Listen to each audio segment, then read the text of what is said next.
ये न थी हमारी किस्मत की विशाले यार होता, अगर और जीते रहता तो यही इंतजार होता।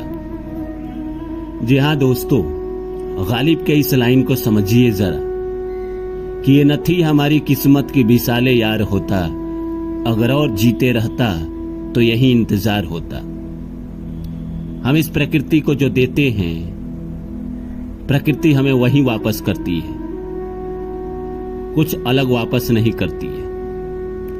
कई लोग दुनिया में ये सवाल करते हैं कि मेरे जिंदगी में अच्छा क्यों नहीं हो रहा है, मैंने ऐसा कौन सा पाप किया है। तो प्रारब्ध के कर्म तो अपने आप है ही, प्रारब्ध के कर्म को तो आप बदल ही नहीं सकते। प्रारब्ध के कर्म जो है वो भी प्रकृति आपको वापस कर रही है, और इस जन्म में जो आपके कर्म हैं, जो आपके सोच हैं, वो भी आपके पास वापस आती है। इसीलिए जिंदगी में हमें वही कर्म करने चाहिए, वही एक्शन करने चाहिए जो हम चाहते हैं कि हमारे पास आए। हम चाहते हैं कि हमारे पास मान सम्मान आए, तो हमें लोगों का मान सम्मान बढ़ाना चाहिए। अगर हम चाहते हैं कि लोग हमें इज्जत दे, तो लोगों को भी हमें इज्जत देना चाहिए। किसी भी इंसान के लिए जरूरी होता है कि वो जैसा बर्ताव करता है, प्रकृति उसके साथ वैसा ही बर्ताव करने लगती है। आज का किया गया कर्म आपका कल का भविष्य बनता है। कल का किया गया कर्म आज आपका आज है।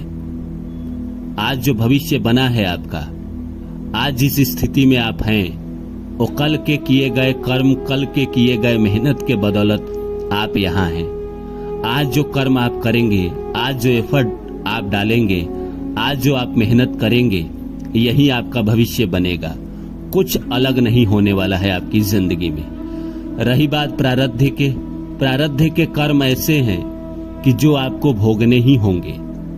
वो अचानक आपकी जिंदगी में आएंगे, अच्छे के रूप में या बुरे के रूप में, वो तो ना आप जानते हैं ना मैं जानता हूं, वो तो सिर्फ और सिर्फ ईश्वर जानते हैं। संसार में कई लोग ऐसे हैं जिन्होंने इस थ्योरी को सिद्ध किया है, इस बात को अच्छी तरह दुनिया को समझाया है कि हम जो करते हैं वही हमारा भविष्य बनता है। हम जो प्रकृति को देते हैं वही हमें वापस मिलता है। अगर आप दुनिया में मान सम्मान चाहते हैं तो दुनिया में मान सम्मान लोगों को दे।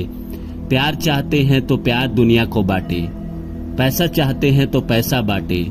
जो आप चाहते हैं दुनिया को देना, वही दुनिया आपको वापस देगी। ओशो ने भी इसको बहुत गहरी तरह से समझाया है कि हम कैसे दुनिया को कोई चीज देते हैं और हमें वापस आती है। हम जो दान्य पुण्य करते हैं, लोग कहते हैं कि दान्य पुण्य करने का क्या फायदा।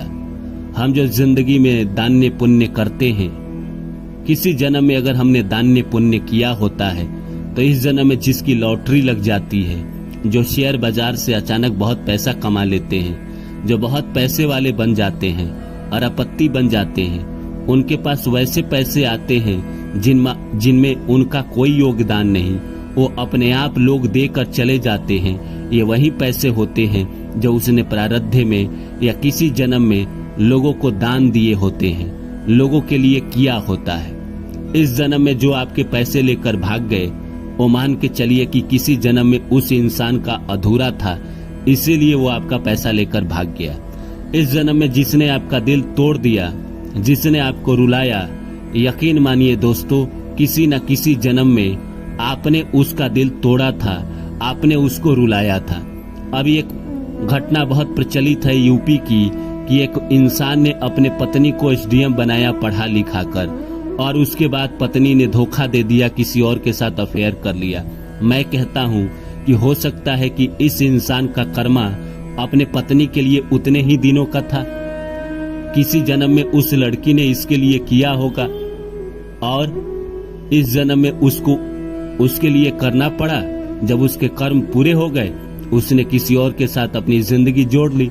अब इस इंसान का रिश्ता खत्म हो गया उसके जिंदगी से। अब वो कहीं और जाना चाहती है, किसी और के पास जाना चाहती है।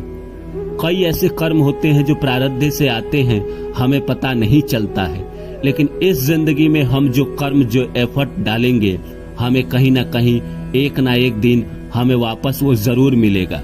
दुनिया में जो लोग भी कहते हैं कि पापियों को सजा नहीं मिलता है और जो पुण्य आत्मा है उसको उसके जीवन में अच्छा नहीं होता है, मैंने तो ऐसा एक भी इंसान नहीं देखा इस संसार में जो पुण्य करे, जो सिर्फ और सिर्फ पुण्य करे, सिर्फ और सिर्फ पुण्य करे और उसकी जिंदगी में अंत में चल के बुरा हो। शुरू में बुरा हो सकता है, अंत में बुरा कभी नहीं होता है। सत्य पराजित हो सकता है पर सत्य पराजय कभी नहीं हो सकता है। ये बात महात्मा गांधी ने कहा था कि सत्य पराजित तो हो सकता है, कुछ समय के लिए सत्य जो है वो छुप सकता है दुनिया के पैसे के दबाव में, लोगों के दबाव में, लेकिन सत्य पराजय कभी हार नहीं सकता है। वो हो सकता है कि कुछ पल के लिए रुक जाए। ये बात बिल्कुल सही है कि अगर आप पुण्य कर रहे हैं, लोगों की मदद कर रहे हैं इंटेंशन के साथ, जिंदगी में सिर्फ देने का सोच रहे हैं, तो आपको मिलेगा एक ना एक दिन, इतना मिलेगा जितना की कल्पना ही आपने न की होगी। आप जानते ही है नचिकेता को, नचिकेता ने क्या किया जिंदगी में और उसको मिला उसका पुण्य। प्रहलाद को जानते ही हैं, प्रहलाद ने ईश्वर से कितना प्रेम किया, सिर्फ ईश्वर को दिया, सिर्फ अपना भक्ति दिया, ईश्वर को आना पड़ा उसको बचाने इस संसार में। अगर आप ईश्वर के शरण में हैं, अगर आप ईश्वर को दे रहे हैं, संसार को दे रहे हैं, प्रकृति को दे रहे हैं। प्रकृति को देना क्या है? कई बार लोग कहेंगे कि प्रकृति को देना क्या है। देखिए, जो भी जरूरतमंद है, जो भी गरीब है, जो भी लाचार है, अगर आप उसकी मदद कर रहे हैं तो कहीं ना कहीं प्रकृति तो देख रही है ना। मान के चलिए कोई कहता है कि अरे मुझे 2 औरत मिले, एक पति पत्नी और बच्चा, उसने मुझसे 50 रुपए ठग लिए, मैंने देखा 1 घंटा बाद वो किसी और से मांग रहे थे, वो लोग फ्रॉड है। देखिए, आपका कर्म नहीं है कि वो फ्रॉड है, बुरे हैं, गलत हैं, सही है, ये जांच करना। अगर कोई आपके पास आया है तो आपकी जितनी शक्ति है, 2 रुपए की शक्ति है, 1 रुपए की शक्ति है, और नहीं है तो कोई बात ही नहीं है, तो आप चुपचाप दे दीजिए। ये जज मत करिए कि कौन गलत है और कौन सही है, ये प्रकृति को जज करने दीजिए। आप अपना बस कर्म करिए। गीता में भी भगवान कृष्ण यही कहते हैं, कर्म करो, कर्म पे तुम्हारा अधिकार है, फल पे तुम्हारा अधिकार नहीं है। इसीलिए अच्छे कर्म हमेशा इंसान को करते रहना चाहिए। जिंदगी में हमेशा सोच अच्छी रखनी चाहिए, जितनी हो सके लोगों की हेल्प करनी चाहिए। दुनिया में लेने के बारे में मत सोचिए। अगर आप एक बार लेने का सोच लेते हैं और मांगना शुरू कर देते हैं, फिर आपको जिंदगी भर मांगना ही पड़ता है। इसीलिए दुनिया में देने का सोचिए। मैं अपनी बात करता हूँ, जिंदगी में मैंने जब से देने का सोचा और जब से मैं दे रहा हूँ लोगों को, मेरी जिंदगी में किसी चीज की कोई कमी नहीं रहती है। और मैं ईश्वर से यही दुआ करता हूँ कि मैं जिंदगी में इतना काबिल बनता रहूं कि मैं लोगों को देता रहूं, मुझे कभी किसी से मांगने की जरूरत न पड़े। इसी तरह आप अपना भी बनाइए।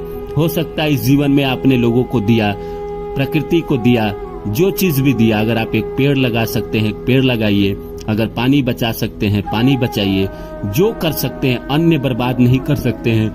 अन्य अगर बर्बाद किया तो फिर प्रकृति का चोट आएगा। अन्य को बर्बाद मत करिए। जो कर सकते हैं प्रकृति के लिए आप करिए। किसी को प्यार दे सकते हैं, प्यार दीजिए, प्रकृति आपको वापस करेगी।